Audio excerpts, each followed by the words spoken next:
Hello everyone, welcome to this session of Textbook Super Coaching. Myself Preeti, your Paper One faculty. I hope everyone is fine. So आज के इस session के अंदर हम लोग बहुत ही इम्पोर्टेंट टॉपिक डिस्कशन रखा है मैंने आप सभी के लिए, जो कि काफी टफेस्ट अक्सर स्टूडेंट इसको कंसिडर करते हैं, but with the help of some images, with the help of previous year questions, थोड़ा थ्योरी को ऐड करके, रियल टाइम एग्जांपल्स को यूज करके बहुत इंटरेस्टिंग तरीके से हम आज इस टॉपिक को सीखने वाले हैं। और काफी इंपॉर्टेंट टॉपिक है। Maths the following statement based अलग अलग तरीके से इंडियन लॉजिक से क्वेश्चन पूछे जाते हैं। अक्सर स्टूडेंट इस यूनिट को ना बहुत ज्यादा टफ पार्ट इसको मानते हैं, लॉजिकल रीजनिंग को। बट अगर इस यूनिट को आप पेशेंस के साथ, तो थोड़ा एक्स्ट्रा रिवीजन ये मांगती है, नो डाउट, उसके साथ करते हो तो बहुत इंटरेस्टिंग और मार्क्स स्कोरिंग यूनिट है। और 5 से 6 क्वेश्चन की वेटेज यहाँ से आपकी बेसिकली कंसिडर की जाती है। So before starting the session, just note down these are the timing of our routine classes। 10 बजे YouTube पे और 11:30 आप लोगों को क्लासेस मिलती है टेक्स्ट बुक ऐप पे। रूटीन के मेरे डेज हैं Tuesday, Thursday, Saturday, and her class का लिंक आपको मिलता है टेलीग्राम ग्रुप पे, सो दैट आपकी कोई भी क्लास मिस ना हो। तो मैं हर क्लास को हमेशा लिंक को पिन करती हूँ, तो आप इसको जरूर से ज्वाइन कर लीजिए, and with important session PDF notes. Okay, and उसी के साथ साथ don't forget to like and share this important session. Last में होमवर्क क्वेश्चन आपको मिलता है हर क्लास के एंड में, जो आपको एक अपने लेवल पे आंसर करना होता है, अपने लेवल पे एक्सप्लोर करना होता है। एंड चैनल को तो सब्सक्राइब आपने जरूर से कर लेना, ताकि पेपर वन पेपर टू की तो तैयारी आपकी हो ही हो, उसके साथ साथ जो भी एक्स्ट्रा आपको as a higher education aspirant, एक या फिर हो सकता है पीएचडी एस्पिरेंट भी हो, तो जो भी एस्पिरेंट है आप लोग, चाहे हायर एजुकेशन में यूजी पीजी स्टूडेंट है या फिर आपको पीएचडी एस्पिरेंट है, तो हर अपडेट जो कि आपके लिए इंपॉर्टेंट रहता है उसमें आप अवेयर रहें। So let's start with the topic with the motivational quote. कामयाबी वक्त मांगती है, जो मुझे देना पड़ेगा, और जो ऊंचाई हासिल करनी है वो तो एक बार फिर से प्रयास करना पड़ेगा। रिपीटर्स भी हो सकते हैं क्लास के अंदर, तो उनको हारना नहीं है। आपके पास तो रिच एक्सपीरियंस है, पिछले जो फेलियर है उनको पॉजिटिवली सीख के आगे वाले अटेम्प्ट में आप लोगों को क्रैक करना है, सक्सेस को हासिल करना है। देखिए, तो हमारा जो बेसिकली टॉपिक है, नॉलेज क्या होती है? बुद्धि। नॉलेज क्या है? बेसिकली बुद्धि। नॉलेज अनुभव के तौर पे भी आ सकती है आपके सामने, या फिर हमारे सामने क्या हो सकती है, मेमोरी और स्मृति के आधार पे। इस पे जो क्वेश्चन आपसे पूछा जाता है कि नॉलेज जो है आपकी वो क्या होती है, नॉलेज आपकी हो सकती है वैलिड या इनवैलिड। ठीक है, नॉलेज आपकी वैलिड भी हो सकती है, नॉलेज आपकी इनवैलिड भी हो सकती है। वैलिड को बोला जाता है प्रमा, इसको बोला जाता है अप्रमा। इन दोनों पे क्वेश्चन आ रखा है, तो प्लीज हिंदी और इंग्लिश दोनों वर्ड को इंडियन लॉजिक में याद रखना है। तो सोचो हम लोग इंग्लिश वाले स्टूडेंट्स हैं या हम हिंदी वाले हैं, तो अपने लैंग्वेज स्पेसिफिक ही याद करेंगे। तो Indian logic bilingual, bilingual in the sense आपको हिंदी भी याद रखना है और आप लोगों को इंग्लिश भी याद रखना है। इनवैलिड में, वैलिड तो आपको पता है कि ये क्या होगा, ट्रू नॉलेज। इनवैलिड क्या होगा, ट्रू नॉलेज या सच्ची जो आपने सीधा सीधा आपने ली है। इनवैलिड को अप्रामा बोला जाता है, वो किसी डाउट के फॉर्म में हो सकती है जिसको संशय बोला जाता है, वो किसी आर्ग्यूमेंट में हो सकते हैं जिसको तर्क बोला जाता है, और वो किसी एरर के फॉर्म में भी हो सकती है जिसको विपर्या बोला जाता है। करेक्ट है। एंड उसी के साथ साथ जो मेमोरी होता है, मेमोरी जिसको हम स्मृति बोल देते हैं, याद के तौर पे बोलते हैं, वो आपकी करेक्ट और फॉल्स दोनों हो सकती है। करेक्ट को बोला जाता है यथार्थ और फॉल्स को बोला जाता है अयथार्थ। इस स्लाइड से बनते हैं 2 से 3 क्वेश्चन, और इस पार्ट पे ऑलरेडी प्रीवियस ईयर में आ चुका है कि वैलिड नॉलेज को क्या बोला जाता है। आई होप इस स्लाइड में किसी को कोई भी दिक्कत नहीं होगी। 10 मिनट हम लोग इसका थ्योरेटिकल एस्पेक्ट करेंगे, उसके बाद हम इसका प्रीवियस ईयर क्वेश्चंस के साथ प्रैक्टिस करेंगे, जितना थ्योरी हम लोग आज कवर करने वाले हैं। अब हमारे पास वैलिड नॉलेज के लिए कुछ प्रमाण दिए गए हैं। ठीक है, कुछ प्रमाण है, और वो जो प्रमाण है वो हमारे kind of means of knowledge बनते हैं, वो हमारा स्रोत बनते हैं, जिसमें आप बेसिकली कितने प्रमाण को याद करते हो, 6 प्रमाण हमारे सिलेबस में बेसिकली मेंशन, और उन्हीं को हमें डिस्कस करना है। सबसे इनडेप्थ आपके ये 2 प्रमाण आते हैं जिसपे बहुत हैवी क्वेश्चंस बनते हैं। बाकी की सिर्फ आपको यहाँ पर डेफिनेशंस आनी चाहिए, क्या आप लोगों का इनका मीनिंग है। सबसे ज्यादा इनडेप्थ आपका या तो प्रत्यक्ष पूछा जाता है या फिर आप लोगों का अनुमान पूछा जाता है। अगर मैं इंग्लिश में बात करूं तो इसमें प्रत्यक्ष को परसेप्शन बोला जाता है, अनुमान को इन्फेरेंस, उपमान एनालॉजी, अर्थपति अजम्पशन, अनुपलब्धि एप्रीहेंशन एंड योर शब्द वर्बल टेस्टिमोनी। इसको याद करने का जो तरीका है वो क्या है कि आप लोगों का, ठीक है, पौवाज, ठीक है, पौवाज से आप इसको क्या कर सकते हो, याद कर सकते हो। पी फॉर परसेप्शन या प्रत्यक्ष, ए से अनुमान, यू से उपमान, अनुपलब्धि, अर्थपति और शब्दा। आपकी खुद की अगर ट्रिक लगती है तो आप उस निमोनिक या ट्रिक के साथ भी कर सकते हो। क्रोनोलॉजी में इस ऑर्डर में याद करने की जरूरत नहीं है, जैसे आपको कंफर्टेबल लगे वैसे आप इसको याद कर सकते हो। अब कुछ फैक्टर्स होते हैं किसी भी नॉलेज के अंदर, है ना, ये फैक्टर पे मैच द फॉलोइंग में क्वेश्चन ऑलरेडी आ रखा है। प्लीज एस्पिरेंट सेशन को लाइक शेयर जरूर करना है और 15 मिनट मुश्किल से आपको थ्योरी को यहाँ पर देना और उसके बाद देखना कितना जल्दी जल्दी आप आंसर्स को करेक्ट कर पाओगे। और इसी जितना मैं कराऊंगी उतने ही आपको आज पीवाईक्यू डिस्कस करूंगी, करेक्ट है। अब आता है परमात्मा। परमात्मा जो सब कुछ जानता है, ये बोलते हैं ना, कोई भी अगर हमारे पास दुख या सुख की घड़ी आती है तो हम क्या बोलते हैं, परमात्मा है जी जो सब कुछ जानता है। तो बस परमात्मा क्या है, एक सब्जेक्ट। प्रेम में ये एक ऑब्जेक्ट है, राम से याद रखना जिसकी हम पूजा करते हैं, तो राम क्या है, एक ऑब्जेक्ट। प्रमाण क्या है, मीन्स ऑफ नॉलेज, जो कि मैंने अभी बताए। आपका प्रत्यक्ष हो सकता है, डिपेंड करेगा कौन सा स्कूल ने क्या एक्सेप्ट किया है, वो हम किसी और सेशन में करेंगे कि इंडियन जो फिलॉसफी है उसमें अलग अलग स्कूल ने किस स्कूल को किस प्रमाण को एक्सेप्ट किया है, किस प्रमाण को रिजेक्ट किया है। प्रामा क्या होता है, जो फाइनल आपको रिजल्ट मिलता है। मैच द फॉलोइंग पे इस पे ऑलरेडी क्वेश्चन आ रखा है एंड इसमें इनके नाम पे क्वेश्चन है। हिंदी में ये बोलते हो, इंग्लिश में ये बोलते हो, तो इसका हिंदी और इंग्लिश मैच द फॉलोइंग में यहां से भी क्वेश्चन आपके बन रखे हैं। यहां तक थे आप लोगों का इंट्रोडक्शन पार्ट। आप बोल सकते हो 2 स्लाइड में आपने कम से कम 5-6 क्वेश्चन यहां से बनेंगे आपके। अब आता है एक ही करके देखो। परसेप्शन क्या होता है, परसेप्शन होती है डायरेक्ट नॉलेज। परसेप्शन क्या है, डायरेक्ट नॉलेज होती है, मतलब एक ऐसी राइट नॉलेज जो कि आपकी फ्री फ्रॉम क्या है, एरर। फ्री फ्रॉम क्या है, एरर आपकी जाती है। तो यहां पर इसमें आप क्या करते हो, अपने सेंस का भी यूज कर सकते हो। अगर आपने अपनी सेंस का यूज किया तो वो कैसा परसेप्शन बनेगा आपके लिए, ऑर्डिनरी। ऑर्डिनरी का मतलब साधारण, ठीक है। अगर आपने अपनी बियॉन्ड द सेंस जाते हो, अपनी सेंसेस से परे जाते हो। सेंसेस हमारी कौन सी है, 5 सेंस है ना, जैसे स्मेलिंग का हो गया, टच हो जाता है, आईज हो गया, तो ये अलग अलग हम कहते हैं ना 5 सेंस। और जब 6 सेंस का यूज होता है या बियॉन्ड द सेंस जाते हो उसको बोल देते हैं हम लोग एक्स्ट्रा ऑर्डिनरी, ठीक है। इसको हम बोल देते हैं साधारण, इसको बोल देते हैं असाधारण। आई होप राइटिंग इशू नहीं है, I am trying my best कि अच्छे से साफ सुथरा लिखा जाए।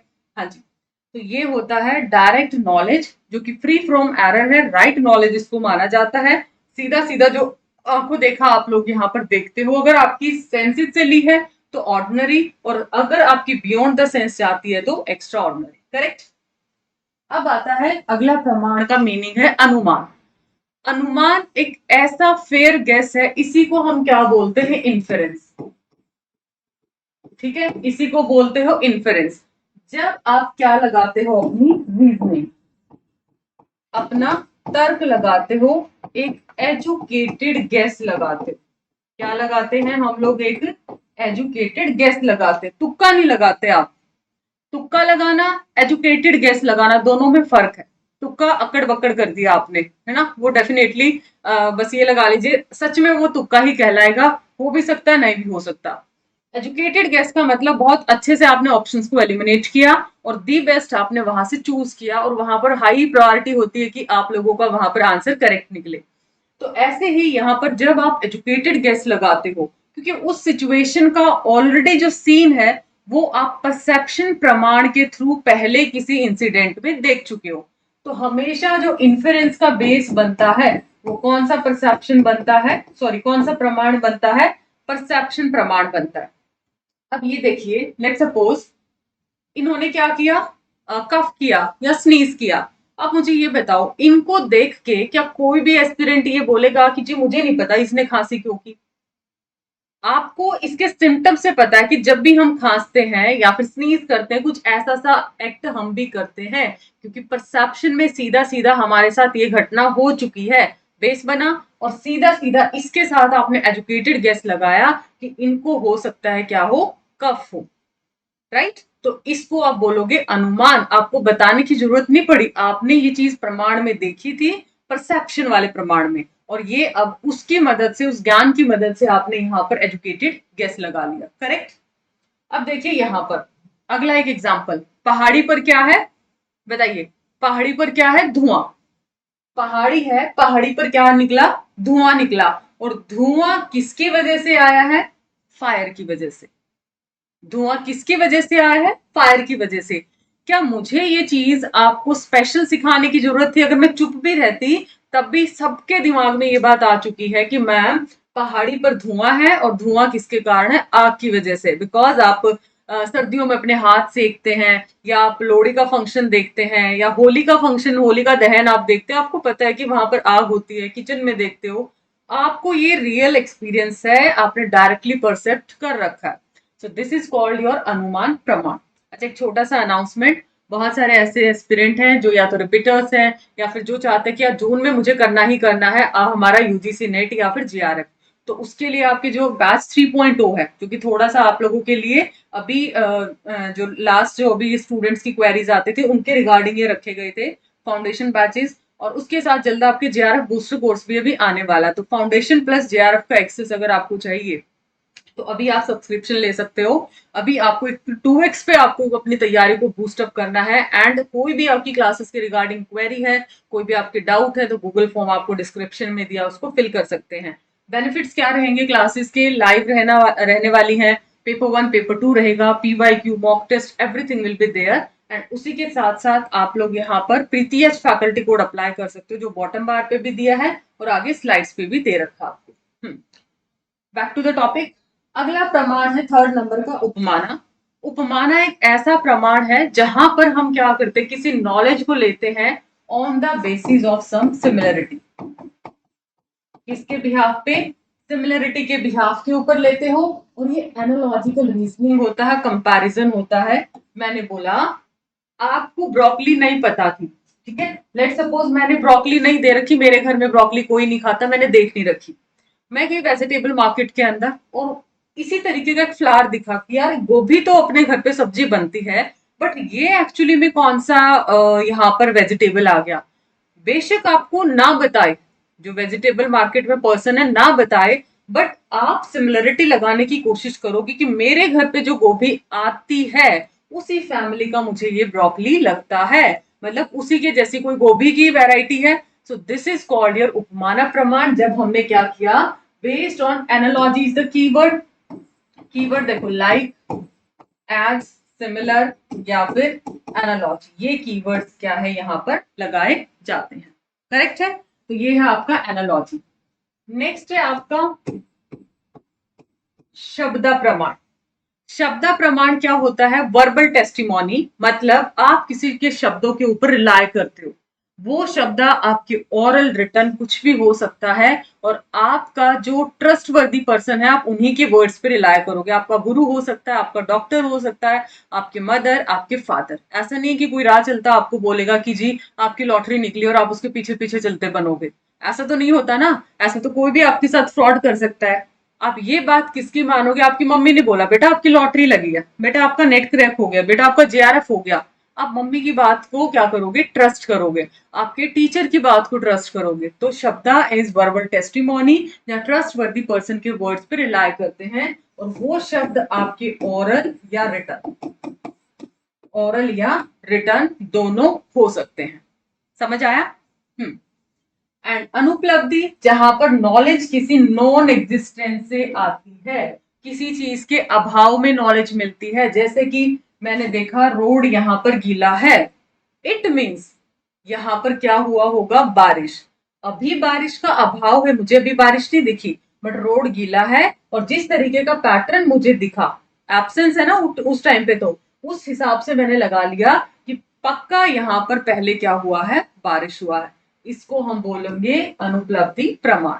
बेटा सेशन को लाइक शेयर जरूर करना है एंड अपना लास्ट में होमवर्क क्वेश्चन का आंसर। बहुत इंपॉर्टेंट सेशन आप देख सकते हो। आई ट्राइड माय बेस्ट की पिक्चर्स के थ्रू आपको सारी बातें हम लोग, ताकि बोरिंग भी ना लगे और चीजें आपके दिमाग में छपे। एंड फाइनली ये क्या है? देवदत्त है ना, देवदत्त है। ये अर्थपति क्या होता है? Means of knowledge that is used to explain something that can't be explain by direct perception.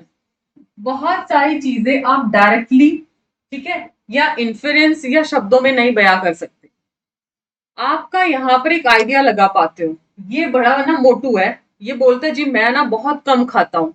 आप क्या बोलोगे? क्या फनी बात करते हो आप, ठीक है, आपका साइज तो नहीं बताता कि आप कम खाते हो, है ना, आप तो फूड मतलब अच्छे खासे फूडी दिखते हो, यही बोलोगे ना आप। तो यहाँ पर एक तुक्का लगाते हैं डिपेंडिंग ऑन सर्कमस्टांसेस, सिचुएशन के हिसाब से, और उस हिसाब से आप कंक्लूजन लेते हो। इस प्रमाण का यही सबसे इंपॉर्टेंट है, और देवदत्त इसका पेट एग्जाम्पल है। एग्जाम्पल हमेशा कैसे मिलेगा? अगर कोई काम वो दिन में नहीं करता तो रात को करता है, रात को नहीं करता तो दिन में, हमारे सामने नहीं किया तो छिपके किया। ऐसी सिचुएशन का क्वेश्चन हमेशा किसका रहता है? आपका अर्थपति का, जहां पर आप अजम्पशंस लगाते हो, अपनी धारणा लगाते हो डिपेंडिंग ऑन सिचुएशन। ये बोलता मैं दिन में नहीं खाता, ठीक है, रात को भी नहीं खाता, फिर भी मैं मोटापे का शिकार हूं। इस बात को हम लोग नहीं मानते, क्योंकि इसकी सरकमस्टांसेस नहीं बताती कि ये डाइटिंग पे चलता है। सरकमस्टांसेस तो बोलती है कि फुल मोड में लगा रहता है पूरे दिन रात। हो सकता है इसका कोई जेनेटिक इश्यू हो सकता है इसको थायराइड इश्यू हो सकता है ये किसी और बीमारी से ग्रस्त हो, तो उसका भी तो मोटापा कारण हो सकता है ना। तो ये होता है आपका अर्थपति प्रमाण, सिर्फ आप सिचुएशन के हिसाब से, अपने हिसाब से आपने कंसीडर किया। अब आते हैं क्वेश्चंस के ऊपर। पहला क्वेश्चन आपके सामने स्क्रीन पे, बताइए इसका आंसर क्या होगा, और 30 सेकेंड रहेगा।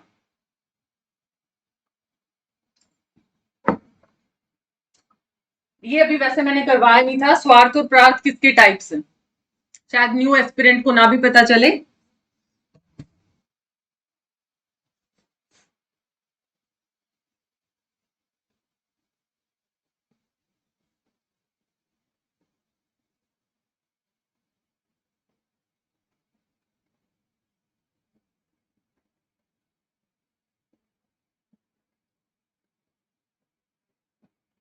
जी, तो क्या रहेगा? जो स्वार्थ और प्रार्थ अनुमान है, ठीक है, जो स्वार्थ और प्रार्थ अनुमान है वो किसके टाइप है? These are the types of अनुमान। अनुमान का डिटेल सेशन हम लेके आएंगे, और जो व्याप्ति क्या है, अनुमान क्या है, केवल वात्रिकी क्या है, तो अभी आज की क्लास में स्वार्थ प्रार्थ की मैं डिटेल में डिस्कस नहीं करूंगी। Question number 2। American is told by his friend, उसने बताया कि Asian buffalo like bison in such and such respect. तरीका बता दिया ऐसे ऐसे रिस्पेक्ट के अंदर। तो आपको बताना कि इनमें से कौन सा मीन्स ऑफ नॉलेज का ये एग्जाम्पल है। पोस्टुलेशन, कंपैरिजन, अर्थ सॉरी प्रत्यक्ष, परसेप्शन, और verbal testimony. Choose the correct answer. सारे स्टूडेंट्स आंसर जरूर करिए।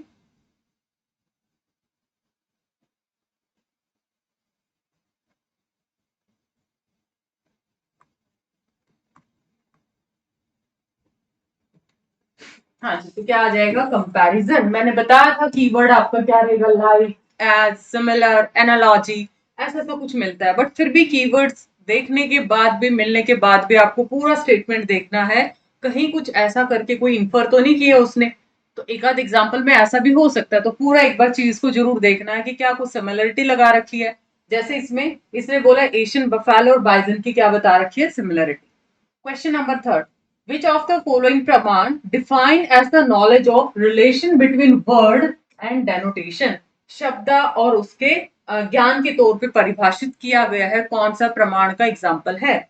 Verbal testimony, comparison, inference, perception. Try to eliminate option, answer आ जाएगा अपने आप। What is the correct answer?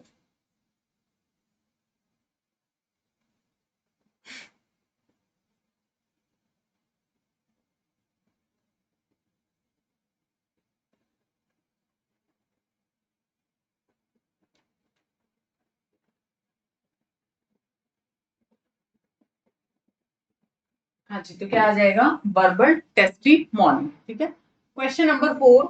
All animal with such and such features are either bison or buffalo. Animal has those feature and it is not a bison, अगर उसमें ये feature नहीं है तो बाइसन नहीं है।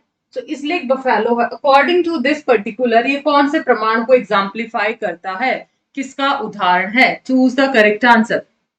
आंसर सारे स्टूडेंट करो, चाहे गलत है सही है, क्योंकि थ्योरी इसकी मैंने शुरू के 10 से 12 मिनट के अंदर आपको कवर कराई है। बहुत ही अच्छा सेशन है, और मान के चलो सेशन से ये क्वेश्चन। अब हर शिफ्ट में तो प्रमाण नहीं बनता है, बट हाँ किसी न किसी शिफ्ट के अंदर हो सकता है, वो आपकी शिफ्ट क्यों ना हो, है ना? तो किसी न किसी शिफ्ट में टॉपिक हमेशा फंसता है। Very good. तो क्या रहेगा? Answer is upamana. तो सच एंड सच फीचर्स, इधर ये इधर वो, कुछ ऐसा सा फीचर्स कंपेयर कर रखा है।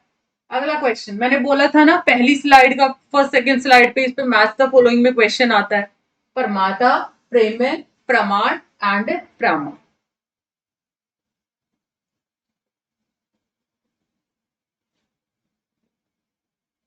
प्रमाता, प्रेम्य, प्रमाण,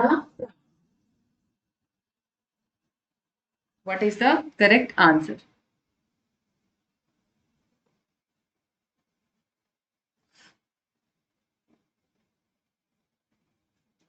प्रमाता, प्रमेय, प्रमाण एंड प्रमा। जी देखो, प्रमाता क्या है? परमात्मा, सबसे ऊपर कौन है? सबका परमात्मा है, सब्जेक्ट। प्रेम है राम, ठीक है। राम एक क्या है? Object is the keyword. Ram एक ऑब्जेक्ट है जिसकी पूजा करते हैं। प्रमाण क्या है? मीन्स ऑफ वैलिड नॉलेज, और वो अलग अलग मीन्स ऑफ वैलिड नॉलेज, जैसे परसेप्शन, इन्फरेंस, कंपैरिजन, ये हमने डिस्कस किए थे। प्रामा क्या हो जाएगा? रिजल्ट हो जाएगा, वैलिड नॉलेज का रिजल्ट, क्योंकि वैसे भी प्रामा को हम क्या बोलते हैं? Valid knowledge. तो ये आपको यहाँ पर कीवर्ड भी मेंशन है। अगला question number 6, 30 second. Question number 6, 30 second. बताइए कौन से प्रमाण का एग्जाम्पल है? अर्थपति, अनुमान, उपमान, अनुपलब्धि। ये अनुपलब्धि आएगा, ठीक है, लिख देती हूँ, अनुपलब्धि। थोड़ा सा टाइपिंग एरर हुआ है।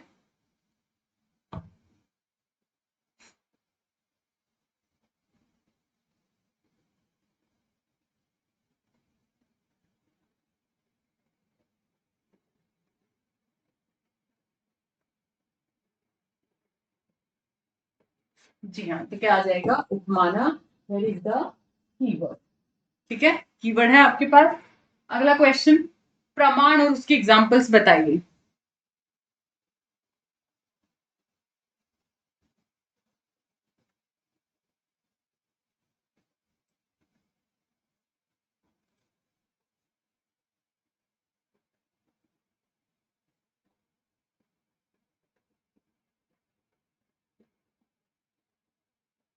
तो क्या आ जाएगा? हिंदी देखो, वैसे हिंदी बहुत ज्यादा हेल्प नहीं करती, फिर भी आपको लगता है तो आप यहाँ पे देख सकते हो, हिंदी भी ये आप लोगों का जाएगा। अर्थपति, शब्द, अनुपलब्धि, उपमान।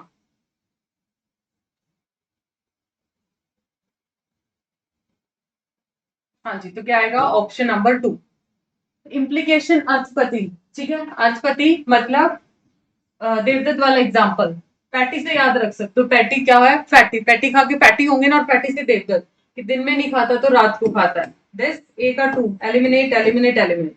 वर्बल टेस्टिमोनी, शब्दा, मतलब बुद्धा के वर्ड्स दे रखे हैं ट्रस्ट वर्दी पर्सन के।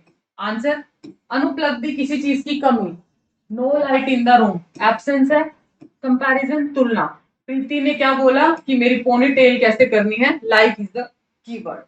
ये है आपका होमवर्क क्वेश्चन, ठीक है, this is your homework question. आज मैंने आपको करवाए हैं हिंदी और इंग्लिश, ये आपके वर्ड्स हैं। वेरी फर्स्ट सेकंड स्लाइड में ही ये चीज मैंने डिस्कस किया था, तो इसका आंसर देना है in the comment section. So I hope this session is very very informative. आपको जितना मैंने करा है टाइप्स ऑफ प्रमाण वो सारा समझ आया है। अपना फीडबैक कमेंट सेक्शन में जरूर दीजिएगा with homework question answer. Like and share the same. Google form fill करना है, कोई भी क्लासेस या कोई भी बैच के रिगार्डिंग क्वेरी है, एंड अप्लाई फैकल्टी कोड जो वो आपको बॉटम बार पे दिया गया है। मिलते हैं अगले ऐसे ही इंफॉर्मेटिव सेशन के अंदर, और टेलीग्राम सारे स्टूडेंट्स ने जरूर ज्वाइन कर लेना ताकि कोई भी क्लास आपके मिस ना हो। Bye bye, take care.